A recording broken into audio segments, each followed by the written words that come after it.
আসসালামু আলাইকুম, আমি তাওহিদ হাসান। তো আপনারা জানেন যে আমি উমরা হজে আসছি। তো আলহামদুলিল্লাহ আমি চেষ্টা করছি মক্কা মদিনার প্রত্যেকটি সুন্দর জায়গাগুলো ভিজিট করার। ইবাদতের পাশাপাশি এই এলাকা ভিজিট করাও আমি মনে করি সবার জন্য প্রয়োজন। আপনি একটা জায়গায় আসছেন, এই জায়গা সম্পর্কে কালচার সম্পর্কে যদি ধারণা নেন, এটা হয় না।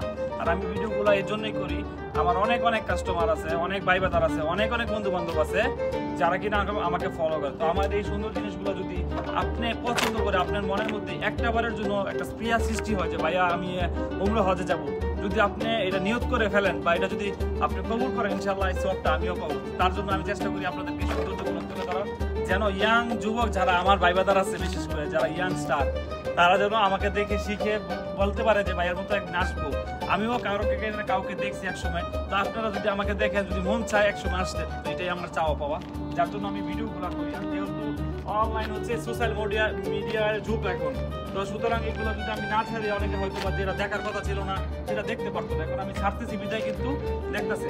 তো আমি যে জিনিসটা দেখাচ্ছি, এটা হচ্ছে আমি আছি মক্কা, পবিত্র মক্কা শহরের।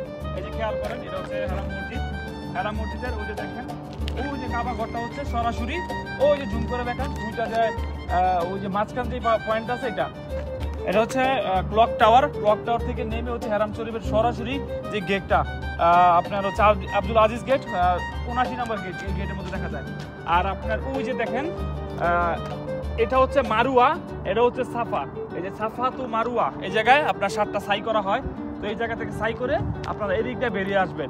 তারপরে আপনি দেখাচ্ছি এই যে সাইডটা, এই জায়গা হচ্ছে আবু জাহেলের বাড়িটাকে বাথরুম করা হচ্ছে, এবং নবী সাল্লাল্লাহু আলাইহি সাল্লামের বাড়িটা হচ্ছে এই সাইডে। তো আমি এই জিনিসগুলো এই জায়গা থেকে আরো স্পষ্ট দেখতে পারতেছি।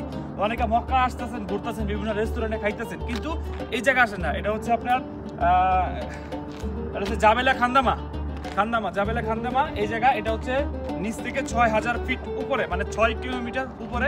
এটাও পাহাড় কেটে রাস্তাটা করা হয়েছে। এই জায়গায় আসছে, এই জায়গায় জন্য। তো আমি আসলে খুব খুশি যে আমি এই জায়গাগুলো দেখতে পারতেছি। তো আসরে নামাজ পড়ে মাগরিবের যে গ্যাপটা আছে, গ্যাপের মধ্যে চলে আসলাম এই জায়গায়। তো আলহামদুলিল্লাহ যে আমি এই জিনিসগুলো দেখতে পারতেছি। তো যারা আপনারা মক্কা মদিনাতে আসবেন, মক্কা মদিনার প্রত্যেকটা পয়েন্টে যাওয়ার চেষ্টা করবেন। অবশ্যই আপনার ইবাদতটাকে সঠিক রেখে। আলহামদুলিল্লাহ আমি প্রায় ৮-৯ দিন যাবত মক্কাতে আছি, আর 2 দিন হয়তো বা থাকবো। তো আমার যত ভাই বাদার আছে, বন্ধু বান্ধব আছে, সবাই কিন্তু আমাকে ফলো করে, এবং আমি চেষ্টা করছি ভালো কিছু তুলে ধরার জন্য।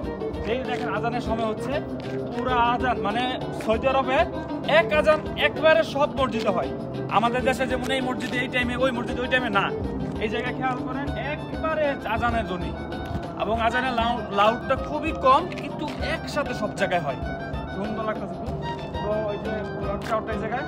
আর আরেকটা কথা, এটা হচ্ছে এই মক্কা মদিনাতে, এবং যেহেতু আমি দেশের বাইরে ফার্স্ট টাইম, আমি এই জায়গা থেকে অনেক কিছু শিখছি, যেটা আমি মনে করি যে আপনাদের সাথে শেয়ার করা উচিত। সেটা হচ্ছে দেখেন, অনেক অভিভাবকের কাছে আমার একটা কথা হলো যে অনেকে অভিভাবকরা সন্তানদেরকে দেখা গেছে ১.৫ লাখ টাকার মোবাইল দিতেছে, ২ লাখ টাকার, ৫ লাখ টাকার বাইক দিতেছে, মানে সামর্থ্য আছে বেঁধে যদি দিতেছে।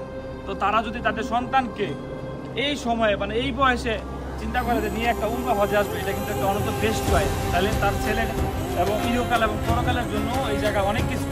ওই যে মসজিদ হারাম, কাবা শরীফ, এই জায়গায় যদি শয়তানও নামে, শয়তানও সোজা হয়ে যায়। তো আপনার ছেলেরা যদি নিয়ে আসে এই জায়গায় একটা তফ করায় নিয়ে দিতে পারেন, এটা আপনার ছেলের দুনিয়া এবং আখিরাতের জন্য কামিয়াবি হবে ইনশাআল্লাহ। তো আমি বলবো যে যারা অভিভাবক আছেন, এই বিষয়ে আপনারা সচেতন হন। আর আমার অনেক ভাই বাদার বন্ধু বান্ধব আছে যে তারা ১.৫ লাখ ২ লাখ টাকার মতো। তো সেটা হচ্ছে কথা, আমার অনেক ভাই বাদার বন্ধু বান্ধব অনেক আছে ১.৫ লাখ ২ লাখ টাকার মোবাইল আছে।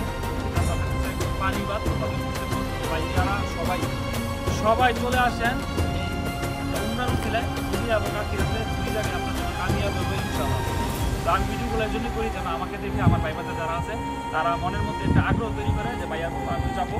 আমি ভিডিওগুলো শেয়ার করি হচ্ছে কারণ হচ্ছে আপনারা যারা ভালো চোখে নেবেন, তাদের জন্য অবশ্যই এটা ভালো কাজে দেবেন। তো আপনারা অবশ্যই যারা চান তারা আসবেন। আর আমাকে অনেকে মেসেজ করছে যে ভাইয়া কীভাবে করছি, কীভাবে কি, ভাই খুব বেশি টাকা লাগে না একটা উমরা হজে আসতে, একদম সীমিত। আপনি ইউটিউবে সার্চ করেন দেখতে পারবেন ভাই। আপনি যদি ট্রানজিট বিমানে আসেন তাহলে আরেকটু কম লাগে। দেখা গেছে ১.৫ লাখ টাকার ভিতরে একটা মানুষ ঘুরে টুরে গিয়ে কমপ্লিট, আলহামদুলিল্লাহ খুবই সুন্দর করে কমপ্লিট হয়ে যায়। তো আমার অনেকে ভাই বাদারা অনেকে আমার ছবি দেখছে, ভিডিও দেখছে, তো তারা অনেকে প্রশ্ন করছে যে ভাই কীভাবে আসতে হয়। বিভিন্ন এজেন্সি আছে, আপনার এলাকায় এজেন্সির অভাব নাই। দেখেন আপনি যাদের মন চায় তারা আসতে পারেন। আমি বলবো যে প্রত্যেকটা মুসলমান হিসাবে সবার মনের মধ্যে এই ভালোবাসাটা তৈরি হওয়া দরকার যে মক্কা মদিনা যাবে, পবিত্র উমরা করবো, কমপক্ষে একটা হলো। তো আপনারা চলে আসবেন। আর অনেকের অভিভাবকের যাদের সমর্থ আছে তাদের ছেলে মেয়েকে বাইক মোবাইল দেন, ঠিক আছে, দেওয়ার পাশাপাশি এই জিনিসটা দেওয়ার সুযোগ করে দেন, যেন আপনার জন্য সে যেন দুয়ার হাতটা আগে দিতে পারে। তো আসলে এই জিনিসের সৌভাগ্য সবার হয় না, টাকা পয়সা হইলে এই জায়গায় আসা হয় না, আবার টাকা পয়সার অভাব থাকলে যে আসতে পারবেন না এমনও না। মনের শক্তি থাকলে এই জায়গায় সবার আসা সম্ভব। তো আমি আমার আম্মাকে নিয়ে আসছি, আমার নানুকে নিয়ে আসছি। তো আমার আব্বা মারা গেছে 18-19 বছর আগে, বাবা থাকলে হয়তো বাবাকে নিয়ে আসতে পারতাম, তো আল্লাহ তাআলা সেই তৌফিক দান করে নাই। তো আমার আম্মাকে নিয়ে আসতে পারছি, তার জন্য আমার মনের ভিতরে একটা আত্মতৃপ্তি চলে আসছে। তো এই যে পবিত্র মক্কা নগরীতে আমি আপনাদেরকে দেখাইছি, যারা আমাকে ফলো করেন তারা এটা দেখছেন হয়তোবা। তো আমি 6000 ফিট এই জায়গায় আছি। তো ধন্যবাদ সকলকে আমার সাথে থাকার জন্য। আসসালামু আলাইকুম।